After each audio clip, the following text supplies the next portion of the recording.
I was saying to a friend a couple of years ago, he really slowed down from his work because he fell in love and he found love.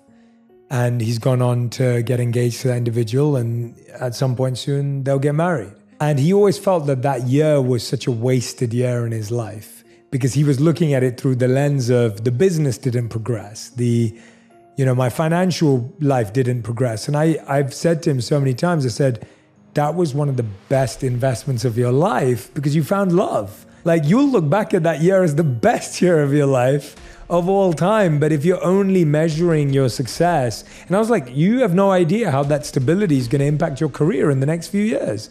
You could have been distracted looking for love for the next 5 years and your work would have been distracted. Here you are, you found love in 1 year, and now look, you'll have that stability. And it's so interesting what we measure makes such a difference. And I like that you're giving us 8 things to measure as opposed to one thing.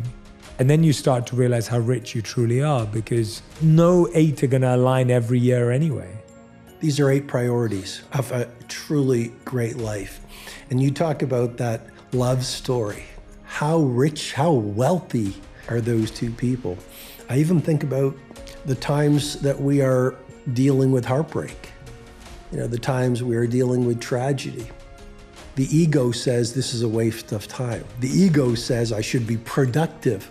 What's more productive than navigating the hard times and using the painful moments to introduce us to our strengths, using the difficulty to make us wiser, to teach us forgiveness, to help us learn the great human virtues of patience and understanding. So I think it's our ego that tells us, oh, we're wasting time if we're building love. We're wasting time if we're healing. We're wasting time if we're going through a hard season on our journey. But it's all grist for the mill. I think the person who experiences the most wins.